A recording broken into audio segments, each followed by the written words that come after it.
Sebenarnya tidak ada yang terlalu istimewa dari kampung Mojosari. Penduduknya mayoritas bertani, para pemudanya kebanyakan pengangguran yang setiap hari hanya nongkrong di pos ronda. Kampung itu sama sekali tidak terkenal. Bayi yang lahir di sana seakan sudah ditentukan garis hidupnya. Ya, apalagi kalau bukan menjadi orang melarat. Namun ada hal yang tidak lazim di kampung ini. Pernikahan di kampung itu hanya bisa dilakukan tengah malam. Tidak ada keramaian apalagi pesta meriah. Orang-orang di kampung ini malah takut kalau ada yang menikah di kampung mereka. Seperti yang terjadi di malam itu. Semua orang menutup pintu rumah mereka rapat-rapat karena tahu kalau akan ada orang yang menikah. Di sebuah rumah kayu yang lebih pantas disebut gubuk itu digelar sebuah pernikahan sederhana. Gubuk itu bukanlah rumah si mempelai wanita atau pria, tapi memang pernikahan di kampung itu hanya boleh dilakukan di dalam gubuk tersebut. Hanya ada satu kamar di sana yang tidak boleh dibuka oleh siapapun, kecuali Ki Suratman, tetua kampung itu. Setiap ada yang menikah, maka di dalam gubuk itu akan terdengar suara jeritan wanita, yang pasti membuat siapapun yang mendengarnya bergidik ngeri. Anjani, seorang mempelai wanita yang sudah didandani dengan sangat cantik. Ia memakai gaun adat Jawa berwarna hitam dengan pernak-pernik berwarna emas yang menghiasi pakaiannya. Bima, sang mempelai pria, juga tidak kalah gagah. Ia juga memakai pakaian adat Jawa. Tubuhnya tinggi besar, kulitnya sawo matang. Dia bukan orang Mojosari. Dia seorang pebisnis kopi dari kota yang awalnya hanya mencari hasil panen di kota Jawa Timur. Hingga akhirnya Bima sampai di Mojosari dan bertemu dengan Anjani. Di gubuk itu hanya ada kedua orang mempelai, orang tua mereka, dan seorang penghulu yang tak lain adalah Ki Suratman. Sebelum akad dilangsungkan, Ki Suratman yang juga berpakaian adat Jawa berjalan ke arah kamar. Dia membawa semangkuk air garam di tangan kanannya. Bibirnya bergetar mengucapkan mantra yang hanya bisa didengar oleh dirinya sendiri.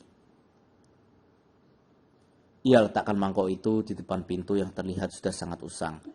Tangan kanannya merogoh sebuah kunci. Pintu itu dikunci menggunakan rantai. Ki Suratman membukanya. Dia masuk seorang diri ke dalam kamar itu. Di dalam sana tampak gelap sekali. Bau busuk menguar menusuk hidung Ki Suratman. Lampu 5 watt yang berkedap-kedip dinyalakan. Dan tampaklah sosok seorang wanita berpakaian pengantin yang kedua kakinya dipasung menggunakan balok kayu berukuran besar. Kedua pergelangan kakinya lecet dan berdarah. Rambutnya kusam dan sangat panjang seperti sudah bertahun-tahun tidak dipotong. Tubuhnya kurus kering, giginya hitam, mulutnya juga bau busuk, wajahnya kotor sekali. Maklum wanita itu tidak pernah dimandikan. Nanti doakan warga kita mau menikah, kata Ki Suratman sambil menatap si Kanti. Kanti malah tersenyum dingin. Perlahan ia mendongak ke wajah Ki Suratman. Salah siji saka wonge mesti mati, katanya. Ojo ngomong koyok ngono. Jangan ngomong begitu. Anjani kuwi isih ana hubungan keluarga karo aku. Timpal Ki Suratman memberitahu Kanti kalau yang mempelai wanita masih ada hubungan keluarga dengannya. Setelah itu ia menaburkan air garam dari mangkok pada luka di pergelangan kaki Kanti. Hal tersebut membuat wanita itu berteriak kesakitan. Itu merupakan salah satu ritual agar kedua mempelai selamat dari mara bahaya. Setelah itu Ki Suratman memadamkan kembali lampu kamar dan mengunci pintunya. Ia duduk di hadapan kedua mempelai. Bima dan kedua orang tuanya tampak tegang sekaligus ketakutan dengan apa yang mereka dengar saat ini. Kanti masih berteriak kesakitan sambil menyeracau tidak jelas. Itu siapa Ki? Tanya Bima. Dia Kanti. Kenapa dia dikurung Ki? Tanya ayahnya Bima. Ceritanya panjang, lain kali akan aku ceritakan. Sekarang kita lanjutkan saja pernikahan ini, kata Ki Suratman. Tapi kami berdua sudah aman kan Ki? Tanya Anjani si mempelai wanita. Tentu saja, aku sudah melakukan semua ritualnya, jawab Ki Suratman. Kenapa kita harus menggelar pernikahan tengah malam seperti ini Ki? Tanya ibunya Bima. Di Mojosari memang harus kayak gini. Kalau nikahnya siang, salah satu dari mempelai bisa celaka. Ki Suratman menjawab pertanyaan itu. Kedua orang tua Bima mulai tidak tenang. Dia takut kalau terjadi sesuatu pada anaknya. Kalau tahu begini, mungkin saja mereka tidak akan mengizinkan Bima menikah dengan orang Mojosari. Sesaat setelah Bima mengucapkan akad nikah, pintu kamar Kanti bergetar hebat. Dari dalam kamar itu terdengar suara Kanti tertawa terbahak-bahak. Dekne bakal dadi koncoku. Dekne bakal dadi koncoku. Kanti berteriak. Siapa yang akan menjadi temannya? Apakah itu sebuah ancaman bagi kedua mempelai? Semua orang yang ada di dalam kubu itu ketakutan kecuali Ki Suratman. Ia bangkit lalu mendekat ke arah kamar Kanti.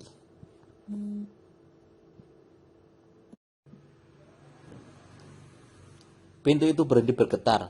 Suara Kanti juga tidak lagi terdengar. Ki Suratman kembali duduk di hadapan kedua mempelai. Ia berkata kepada mereka kalau semuanya akan baik-baik saja. Tapi mereka tetap saja ketakutan dan sangat cemas. Tolong ceritakan yang sebenarnya, Ki. Apa yang terjadi di kampung ini? Tanya Bima. Bima menatap wajah Ki Suratman. Pertanyaan itu cukup mewakili rasa penasaran kedua orang tuanya.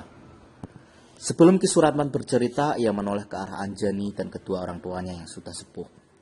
Anjani malah tertunduk lesu. Ceritakan saja, Ki, kata Bapak Anjani.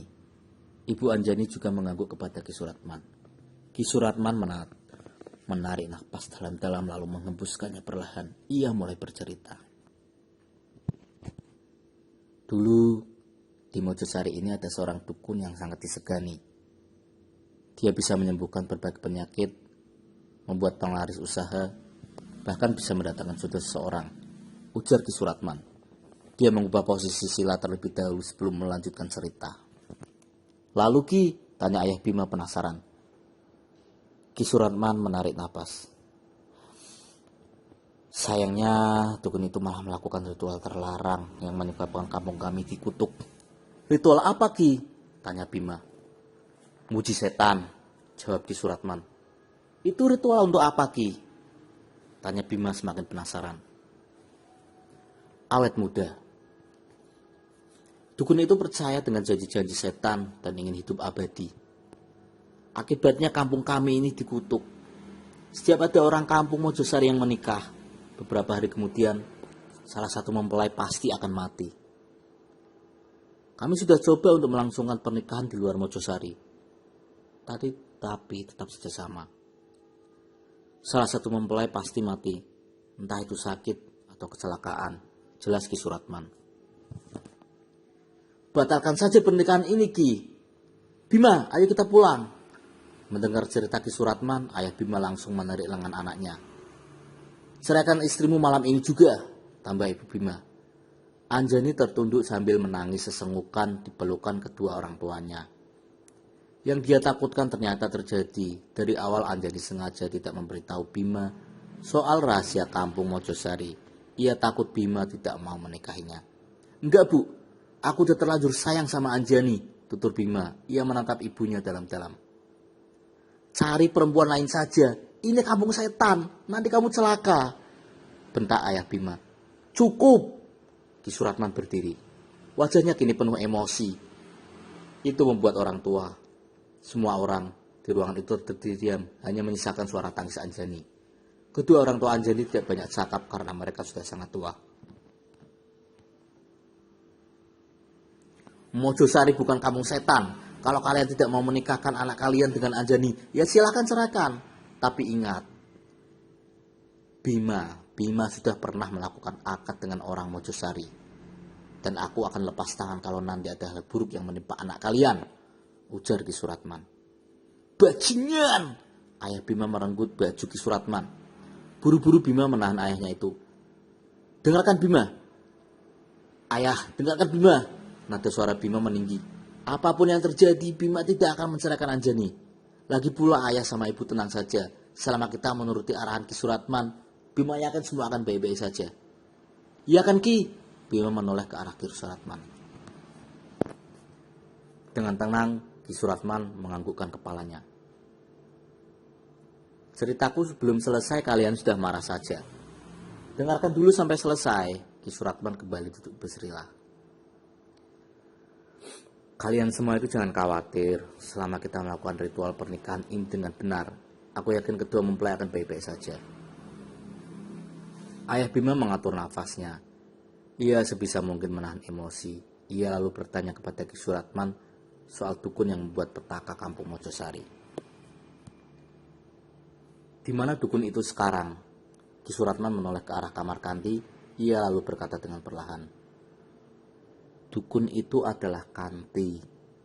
Ia ada di dalam kamar itu. Tunjuk Ki Suratman.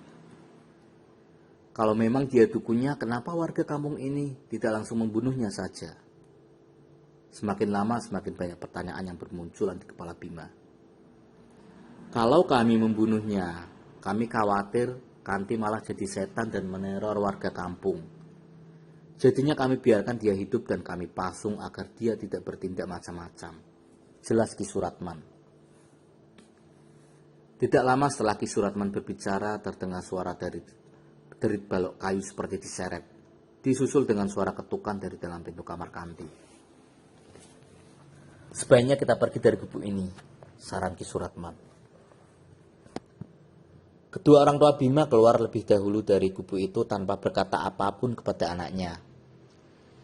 Bima, Anjani dan kedua orang tuanya menyusul dari belakang. Dan Ki Suratman yang paling terakhir keluar dari gubuk itu. Ia memadakan lampu gubuk dan mengunci pintunya dengan rantai. Di dalam kamar gelap gulita. Perempuan itu menggerak-gerakkan kedua kakinya. Ia juga menggoyangkan tubuhnya perlahan, lalu tersenyum mengerikan. Air liurnya menetes ke sembarang arah. Kemudian Kanti berkata dengan suara serak dan pelan. Anjani, desis Kanti. Keesokan paginya kampung Mojosari masih tamak mencekam. Para pemuda yang biasanya sepagi ini sudah nongkrong di pos ronda memilih berdiam diri di dalam rumah. Mungkin karena semalam ada orang yang menikah di gubuknya si Kanti. Mereka yakin kalau pernikahan di kampungnya itu membawa sial. Jadi biasanya mereka akan mengurung diri di dalam selama 3 hari. Lain halnya dengan Ki Suratman. Dia tidak percaya dengan mitos itu. Sepagi ini dia sudah berada di kandang kuda miliknya. Setiap pagi Ki Suratman memang rajin memandikan kuda kesayangannya. Di rumahnya Ki Suratman tinggal berdua dengan pembantunya, Bu Afsah. Walau sudah tua, Bu Afsah masih tampak lincah dan cekatan kalau diperintah oleh Ki Suratman. Selain membersihkan rumah majikannya, Bu Afsah juga rutin mengantarkan makanan untuk Kanti.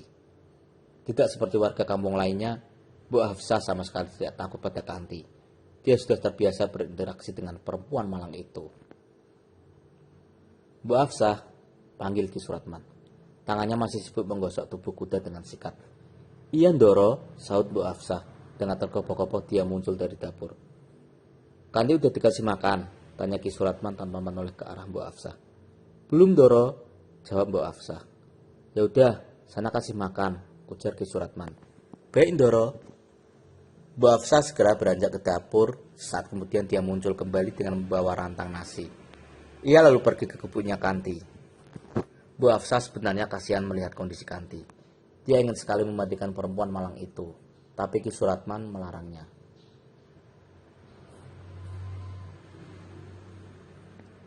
Sesampainya di depan gubuk, Bu Afsah membuka rantai yang membelenggu pintu gubuk. Ia pun masuk ke dalamnya, dilanjutkan dengan membuka rantai pintu kamar Kanti. Pintu itu perlahan dibuka menimbulkan suara derit yang nyaring. Seketika saja rantang di bawah Bu Afsah jatuh, nasi dan tempe tumpah cakak-cakan. Tanpa pikir panjang lagi, dia langsung lari sekuat tenaga untuk memberitahu Ki Suratman. Tidak sampai 10 menit, Bu Afsah sudah sampai di halaman kandang kuda Ki Suratman. Dia tidak langsung berbicara, nafasnya tersengal. Bu Afsah memegang kedua lututnya. Dia kelelahan karena lari dengan seluruh tenaga yang ia punya. Doro, Kanti Doro. Kalimatnya terputus-putus. Kamu itu kenapa Mbok? Ada apa sama si Kanti? Ki Suratman juga ikut panik. Kanti hilang Doro. Akhirnya kalimat itu keluar dari mulut Bu Afsah. Hah? Hilang? Ya benar kamu Mbok. Sumpah Doro saya nggak lihat Kanti di kamarnya. Bahkan balok pasungnya juga hilang. Bangsat, umpat Ki Suratman.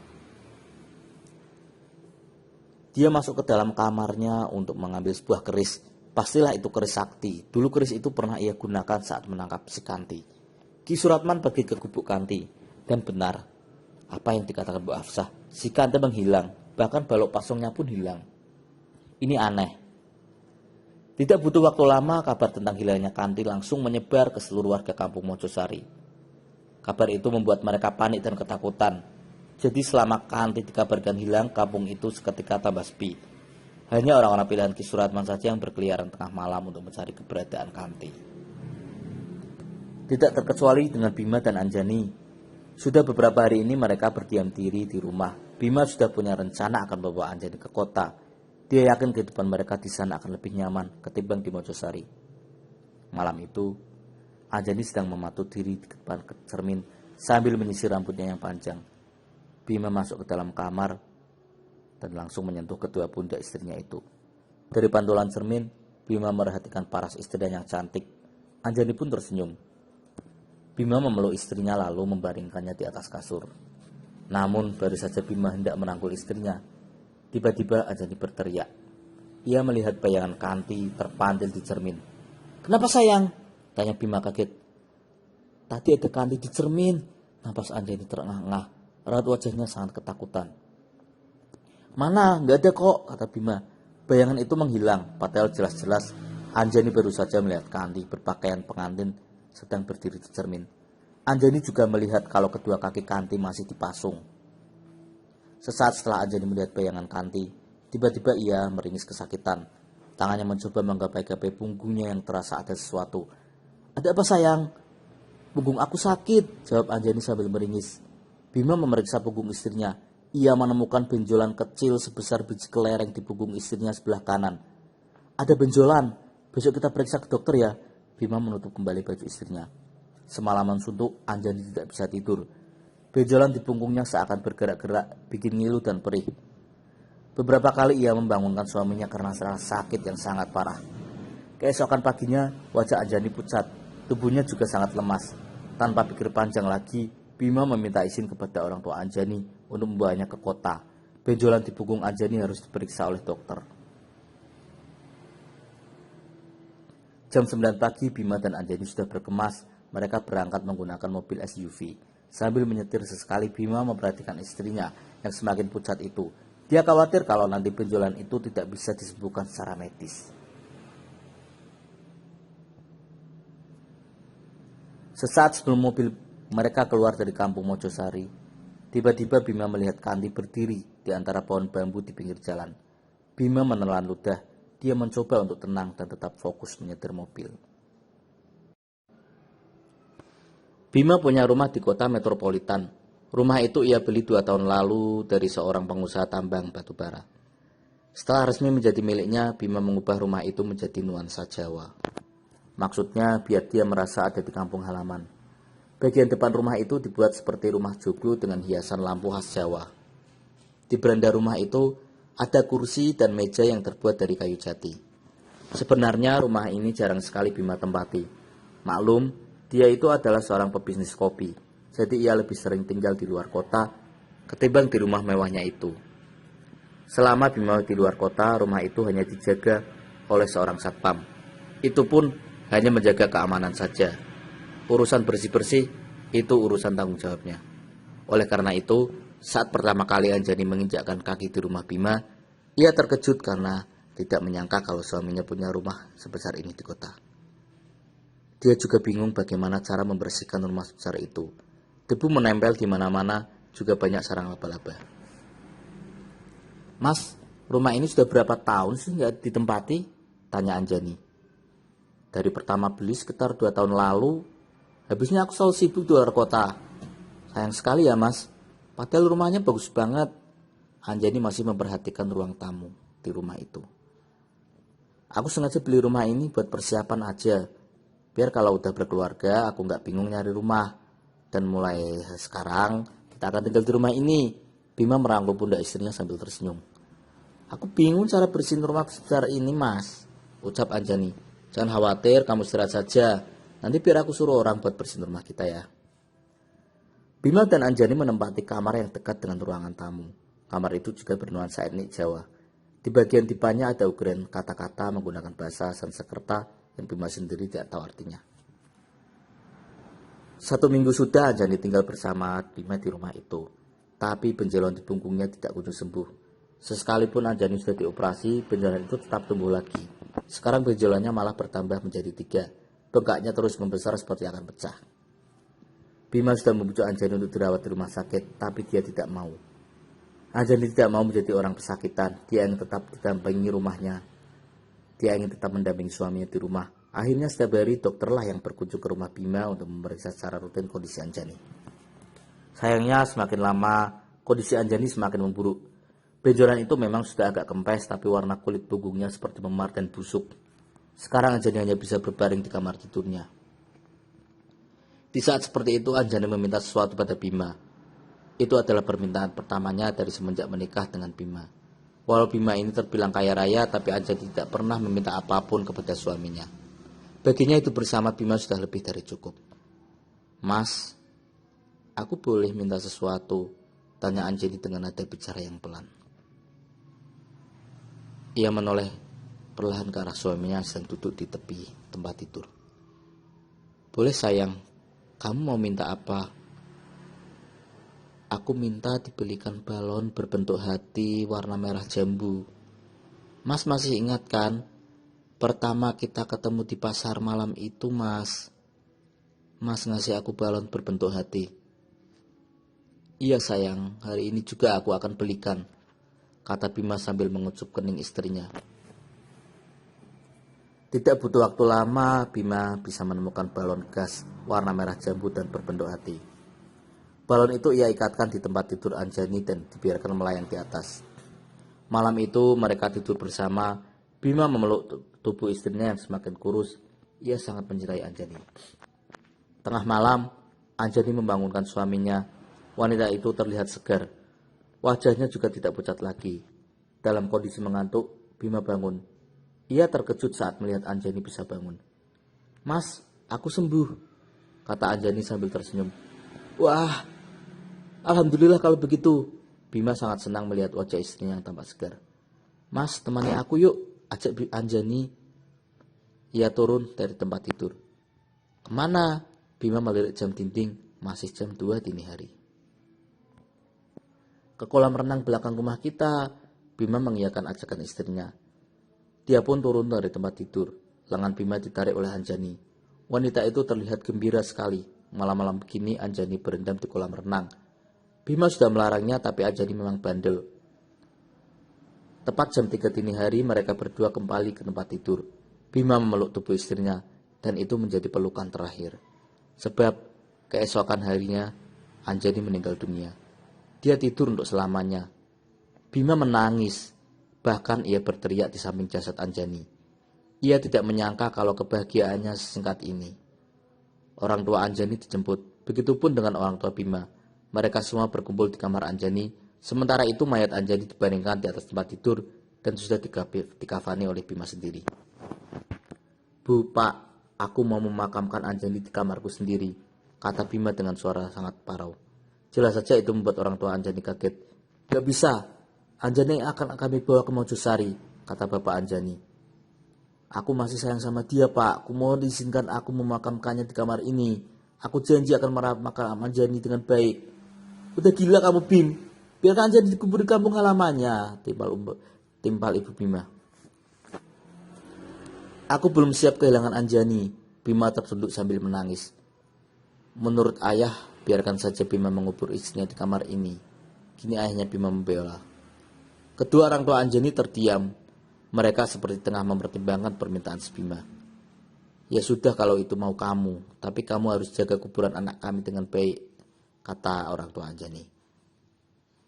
"Kalian sudah gila, mana mungkin ada kuburan di dalam kamar," bentak ibunya Bima.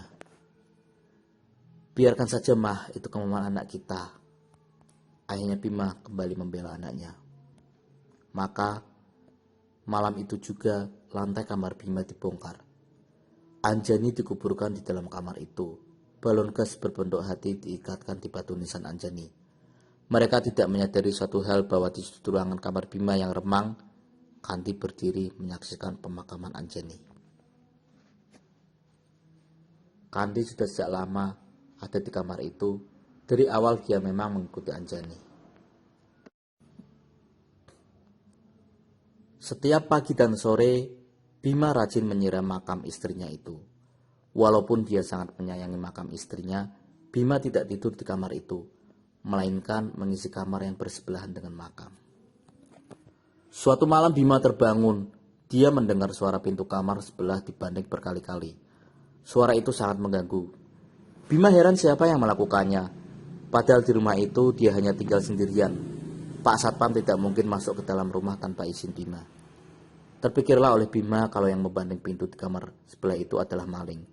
Buru-buru ia bangun lalu mengambil sebuah pistol yang ia beli dari pedagang ilegal. Sambil mengendap-endap, Bima mendekap ke pintu kamarnya. Dia harus hati-hati, takutnya maling itu juga bawa pistol. Dengan pelan, ia buka sedikit pintu kamarnya dan mengintip dari celah pintu itu. Tidak sampai 10 detik, Bima dengar cepat menutup kembali pintu kamarnya. Dia kaget dengan apa yang dilihatnya barusan. Di pintu kamar tempat Anjani dimakamkan, ia melihat sosok si Kanti sedang memainkan daun pintu. Wajahnya datar dan menakutkan, rambutnya menjuntai panjang, mungkin sampai 10 meter, merambat di atas lantai. Bima masih mendengar suara pintu dibanting.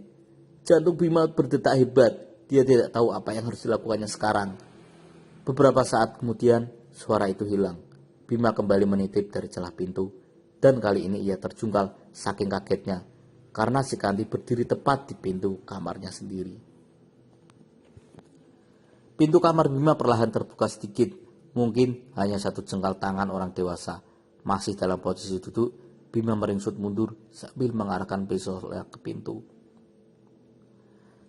Salah aku apa? Kenapa kau terus menggangguku? Bentak Bima. Tidak ada sosok yang muncul dari balik pintu itu. Bima bangkit sambil terus waspada. Dia mendekat ke arah pintu. Dari balik pintu itu, ada seseorang yang melempar sebuah kain kafan yang tampak kotor. Masih ada butiran tanah pada kain kafan itu. Segera Bima ambil kain kafan itu. Terpikirlah sesuatu di kepalanya. Buru-buru dia keluar, lalu masuk ke dalam kamar tempat Anjani dimakamkan. Bima mematung di depan pintu kamar istrinya. Kain kafan yang ia bawa seketika jatuh. Ada yang membongkar makam Anjani. Mayatnya digeletakkan begitu saja di atas lantai tanpa kain kafan alias telanjang. Bima lari keluar rumah untuk memanggil Mang Asep, satpam penjaga rumahnya. Ia mau meminta bantuan untuk menguburkan kembali mayat Anjani. Mang Asep, tolongin saya Mang, kata Bima dengan nada tinggi. Mang Asep dengan sigap memakai topi satpamnya dan keluar dari dalam pos. Ada apa Pak? Tanya Mang Asep. Dia ikut panik dalam hatinya. Mang Asep menebak-nebak kalau rumah majikannya itu kemalingan. Ayo ikut saya butuh bantuan Mang. Siapa? Mang Asep penasaran. Bima menyuruh Mang Asep untuk menunggu di depan kamar. Sementara Bima akan mengkafani lagi istrinya itu. Setelah selesai, Bima langsung menghampiri Mang Asep, lalu menyuruhnya untuk mengambil cangkul di gudang. Mang, malam ini gak lihat orang masuk ke kamar rumah saya kan?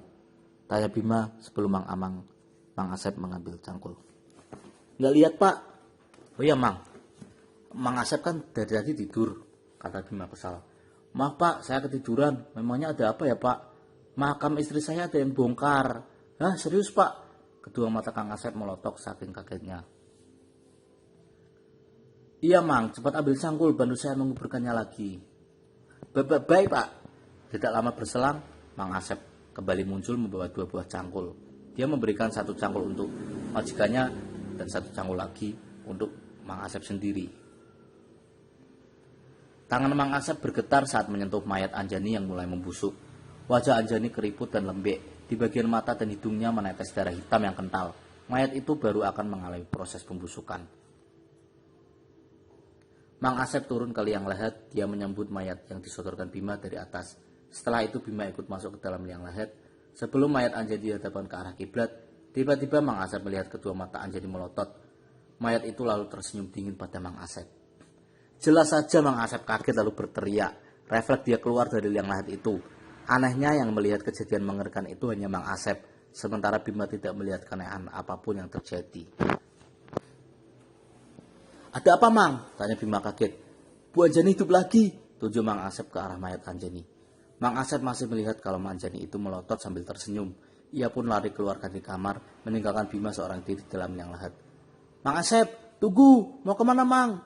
Panggil Bima dari liang lahat.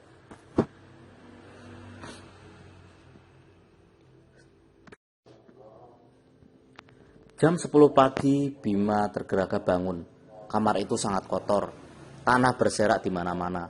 Cangkul bekas semalam tergeletak di samping Bima. Ia mengucap kedua matanya lalu beranjak ke kamar mandi. Langkah Bima terhenti saat melihat tapak kaki berlumur tanah di atas lantai. Tapak itu mengarah ke kamar mandi. Perlahan Bima mengikutinya. Setibanya di kamar mandi, tapak kaki misterius itu merambat ke dinding dan berhenti dekat lampu. Di sana ada sebuah tulisan menggunakan noda tanah. Itu ada tulisan Anjani. Bima sangat kenal gaya tulisan istrinya. Pergilah ke Mojosari, Mas. Begitulah pesan yang tertulis di sana. Sesaat setelah Bima membacanya, tulisan itu lenyap begitu saja. Ada apa di Mojosari? Kenapa Anjani menyuruhnya untuk pergi ke sana? Karena penasaran, hari ini juga Bima akan berangkat ke Mojosari. Tapi Bima tidak akan membiarkan rumah ini kosong. Dia akan membayar seorang asisten rumah tangga untuk menjaga rumahnya selama Bima pergi. Selesai mandi, Bima langsung menelepon sebuah yayasan penyalur asisten rumah tangga. Menjelang maghrib, Bima sudah sampai di Mojosari. Ia memperlambat laju mobilnya. Ia heran karena kampung Mojosari sangat sepi. Kampung itu seperti ditinggalkan warganya. Kabut tebal menghalangi laju mobil Bima. Ia berusaha untuk menemukan seseorang di kampung itu. Tapi yang dia lihat hanya kawanan anjing melintas di depan mobilnya. Setibanya di depan rumah Anjani, Bima keluar dari mobil. Ia harus menggunakan senter untuk menerangi jalannya karena kabut begitu pekat. Bima heran, ada apa dengan kampung Mojosari ini? Bu, kata Bima sambil mengetuk pintu. Tapi tidak ada jawaban dari pemilik rumah. Pak, Bima mengetuk kembali pintu itu.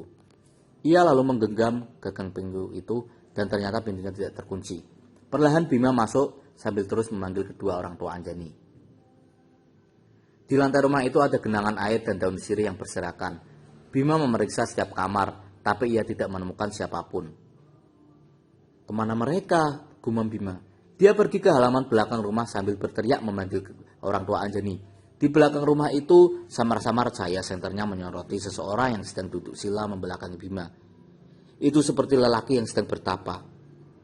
Pak, dengan hati-hati Bima mendekati lelaki itu. Semakin dekat, wujud lelaki itu semakin jelas. Ia mengenakan baju dan celana panjang warna hitam. Ia juga mengenakan belangkon bermotif batik warna kuning. Kemana perginya warga kampung ya? Tanya Bima. Tapi lelaki yang duduk itu tidak menjawab, bahkan bergerak pun tidak. Bima menyentuh pundak lelaki itu. Seketika tubuhnya lunglai dan jatuh terkulas di atas semak-semak. Ternyata itu adalah bapak mertua Bima alias ayah Anjani.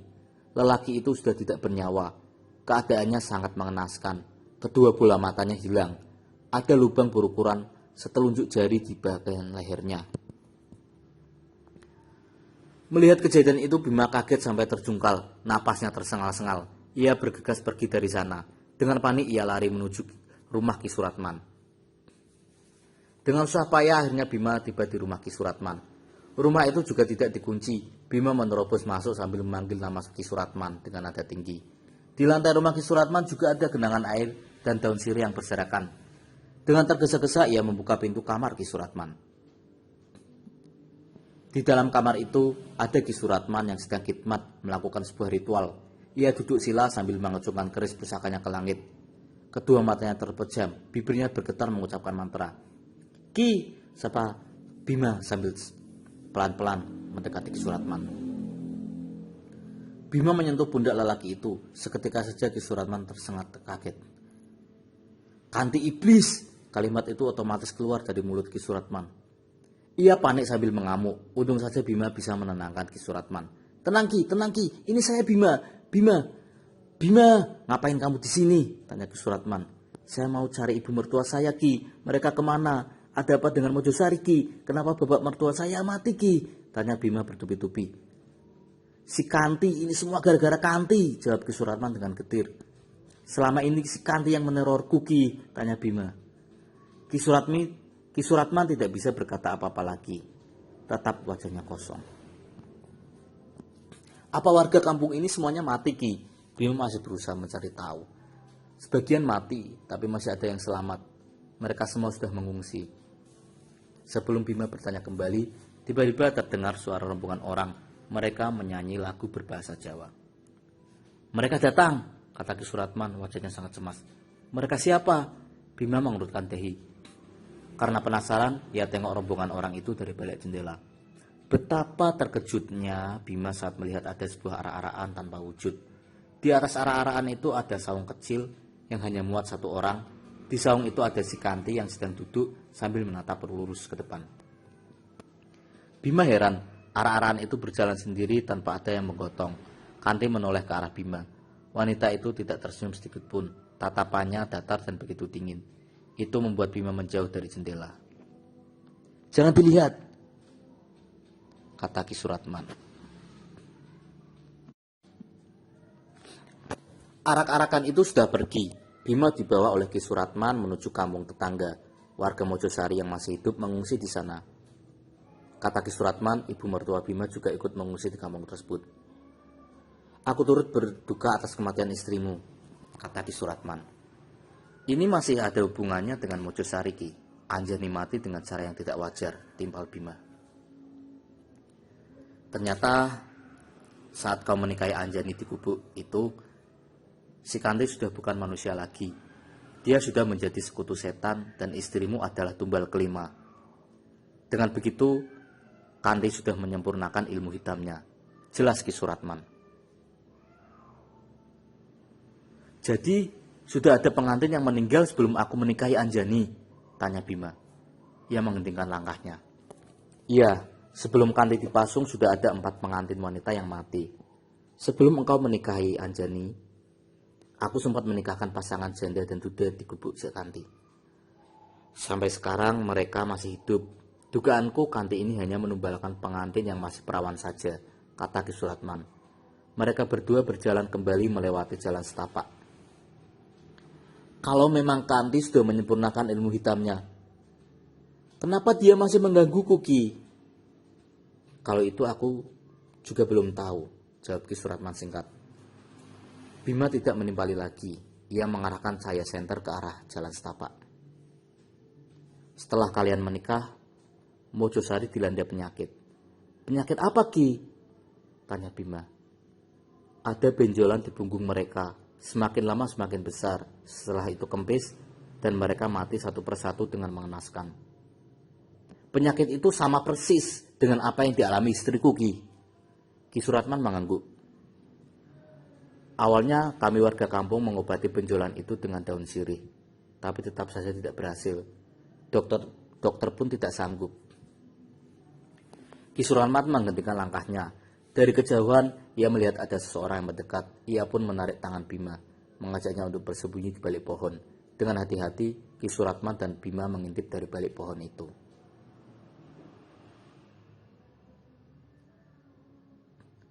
"Itu Burhan, salah satu warga kampung Mojosari." Burhan berjalan sempoyongan sambil menggapai-gapai benjolan di punggungnya. Ia meringis kesakitan, lalu jatuh tersungkur. Bima hendak menolong lelaki itu, tapi Ki Suratman menahannya. Jangan, kau lihat itu." Ki Suratman menunjuk ke pohon menjadi sandaran Burhan. Dari atas pohon perlahan merayap sosok wanita berjubah hitam. Kukunya juga hitam dan panjang. Ia mendekati Burhan yang sedang kesakitan di bawah pohon. Sesosok wanita itu melilit leher Burhan dengan rambutnya yang panjang. Ia kemudian menarik tubuh lelaki itu ke atas pohon. Wanita itu mencongkel kedua mata Burhan dengan kukunya yang hitam dan panjang. Bima berteriak kesakitan. Saat kemudian suara Burhan tidak terdengar lagi. Lehernya ditusuk menggunakan kuku oleh wanita itu. Setelah Burhan mati, tubuhnya dijatuhkan begitu saja di atas pohon. "Ayo kita pergi dari sini."